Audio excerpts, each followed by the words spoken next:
रघुपति राघव राजा राम, रघुपति राघव राजा राम, सबको सांसे दो सरकार। रघुपति राघव राजा राम, सबको सांसे दो सरकार।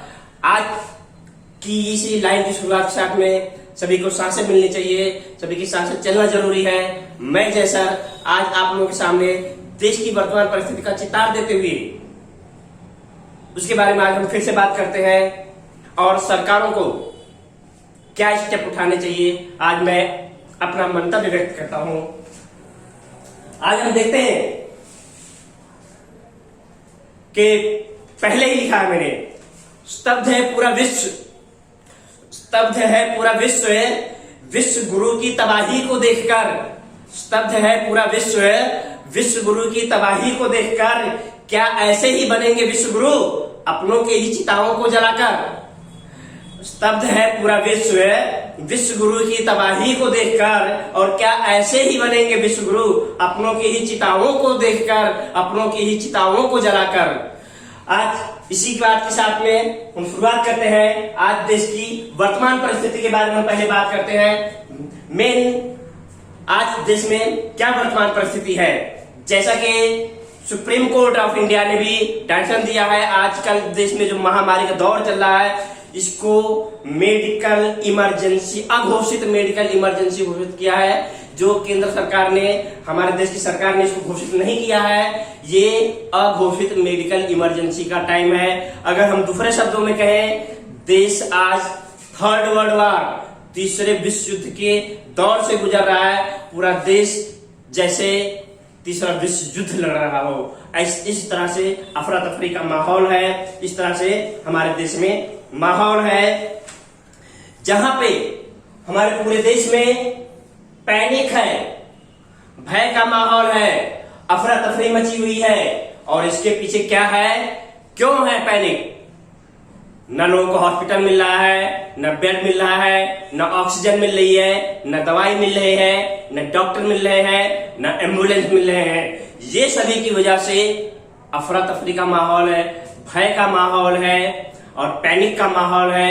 लोग अपनी सांसें लेना चाहते हैं, लोग जिंदा रहना चाहते हैं, लेकिन लोगों के साथ चलना दूभर हो गया है। आज हम यही है कि व्यक्ति सांस लेना चाहता है लेकिन सांस नहीं ले पा रहा है। आज हम इसी आगे और तीसरे जो देश में परिस्थिति है, वैक्सीन पे किसने गलत किया, किसने सही किया, ये कहने का समय नहीं है, लेकिन वैक्सीनेशन पे भी राजनीति हो रही है। क्या वैक्सीन का रेट, जैसे राज्यों को केंद्र सरकार के सब अलग अलग है, क्या केंद्र सरकार वैक्सीन खुद खरीद करके देश की प्रजा को नहीं लगा सकती? क्या देश की प्रजा लोकसभा के लिए वोटिंग नहीं करती?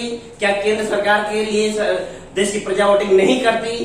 तो राज्य सरकार के लिए ही क्यों, केंद्र सरकार को भी चाहिए कि वैक्सीन को खरीद करके राज्य सरकार के साथ में खर्चे का बंटवारा करे। ये देश में आज जो परिस्थिति बनी हुई है, वर्तमान परिस्थिति हुई है, इसके बारे में हम बात करते हैं। जो देश में आज पैनिक का माहौल है, अफरा तफरी का माहौल है, भय का माहौल है, इसको हम किस तरह से घटा सकते हैं? लोगों का सरकारों से, सिस्टम से विश्वास खत्म हो जा रहा है, इसको कैसे पुनः बनाया जा सकता है? आज हम इसके बारे में बात करना चाहते हैं। जैसे कि हम जानते हैं, जैसे कि हमें पता है कि आज हम तीन तरह के हमारे पास पेशेंट हैं, तीन तरह के रोगी हैं। एक तो माइल्ड, कम लक्षण वाले, सामान्य लक्षण वाले रोगी, मॉडरेट, कुछ ज्यादा सीरियस कंडीशन वाले, सीवियर कंडीशन वाले, या जिसको हम कह सकते हैं क्रिटिकल कंडीशन वाले। तीन कैटेगरी के कोरोना के रोगी हैं। तो सवाल ये होता है, सरकार ने भी बताया है कि हमको तीन टी पे फोकस करना है। What is triple C, triple T? तीन टी क्या है? तीन T, tracing, testing and treatment. अब ये कैसे पॉसिबल होगा? टेस्ट करो, ऐसे पेशेंट का ट्रेस करो, उनका टेस्ट करो और उनका ट्रीटमेंट करो। फॉर्मूला अच्छा है, इसको इंप्लीमेंट करना जरूरी है, लेकिन इंप्लीमेंट कैसे होगा? हम देश में जो अफरा तफरी का माहौल है, लोग हॉस्पिटलों में नहीं जाए, हॉस्पिटल के बाहर लंबी लंबी लाइनें नहीं लगे, हेल्थ केयर सेंटर के बाहर लंबी लंबी लाइनें नहीं लगे, लोगों के अंदर जो भय का माहौल है ये कैसे खत्म हो, इसके लिए सरकार को, ऐसे सरकार कर रही है लेकिन जिस पैमाने पे होना चाहिए उस पैमाने पे नहीं हो रहा है। जैसे सरकार धनवंतरी रथ, संजीवनी रथ, मेडिकल वैन, मेडिकल गाड़ियां चलानी चाहिए, कुछ चल रही है लेकिन जितना होना चाहिए उस लेवल पे नहीं है। पूरे देश पे धनवंतरी, संजीवनी रथ या कुछ भी कह लीजिए, मेडिकल वैन चलना चाहिए।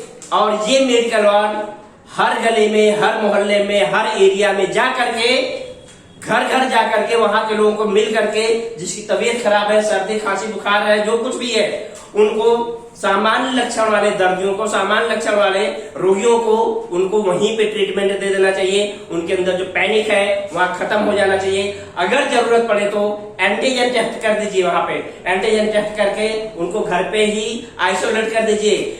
ऐसे जो माइल्ड लक्षण वाले, सामान्य लक्षण वाले लोग हैं, ये ज्यादातर क्या होता है, ऐसे लोग भी हेल्थ सेंटर पे, हॉस्पिटलों में दौड़ रहे हैं। और जब सीरियस कंडीशन वाले लोगों को नहीं जगह मिल रही है तो इनकी क्या औकात है, तो इस भीड़ को घटाने का काम करना चाहिए। सबसे पहले ऐसे रथ को पूरे देश में चलाना चाहिए जो हर गली में, हर मोहल्ले में, हर एरिया में जा करके लोगों की सेवाएं दे, जिससे हॉस्पिटल पे, हेल्थ केयर सेंटर, चाहे ग्रामीण क्षेत्र हो चाहे शहरी क्षेत्र हो, जो हेल्थ आरोग्य सेंटर है, ऐसी जगह पे लोगों का दबाव घटे, लोगों की भीड़ कम हो और लोगों के अंदर, और ऐसा करने से अगर ऐसी मेडिकल सेवाएं लोगों को घर घर तक मिल रही है तो इससे लोगों का विश्वास कायम होगा, लोग का सरकार के ऊपर, सिस्टम के ऊपर विश्वास कायम होगा।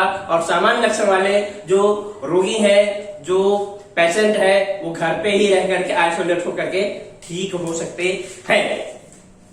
आगे हम बात करते हैं कि इससे हम कर सकते हैं, अब जो सीरियस कंडीशन वाले रोगी हैं, मतलब अगर हम इनको आइसोलेट कर दिए, उनके घर पे ही आइसोलेट कर दिए, वो बाहर नहीं निकल रहे, वो हॉस्पिटल में नहीं जा रहे हैं, तो नेचुरल सी बात है हॉस्पिटलों के बाहर लंबी लंबी लाइनें लगना कम हो जाएगा। और सिर्फ हॉस्पिटल में ऐसे ही लोग जाएं जो रियल में सीवियर कंडीशन में है, क्रिटिकल कंडीशन में है, सीरियस कंडीशन में है। और ऐसे लोगों को हॉस्पिटल की भी सेवा मिल सकती है, बेड भी मिल सकता है, एम्बुलेंस की भी सेवा मिल सकती है। सरकार को या सिस्टम को ये रणनीति पे एग्रेसिव होकर काम करना चाहिए। काम तो कर रही है लेकिन एग्रेसिव ढंग से नहीं काम कर रही है, जो लोगों तक, घर घर तक नहीं पहुंच पा रही है सेवाएं। इस पे जरूर फोकस करना चाहिए और इस पे एकदम युद्ध स्तर पे काम होना चाहिए।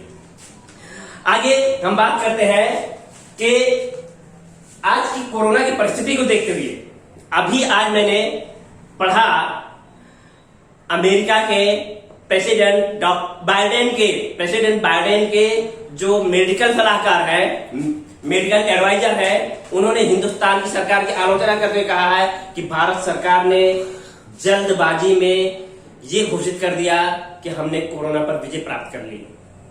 और आगे उन्होंने लिखा है, अभी भी सलाह दिया है भारत सरकार को कि सरकार को कुछ टाइम के लिए पूरे देश में 15 दिन के लिए भले पूरे देश में लॉकडाउन लगा देना चाहिए, जिससे कोरोना की चैन टूट जाए। और आर्मी को लगाना चाहिए जिससे इमरजेंसी पीरियड में वो जो है हॉस्पिटल को बना करके, तैयार करके देश के लोगों की सेवाओं को दे सके।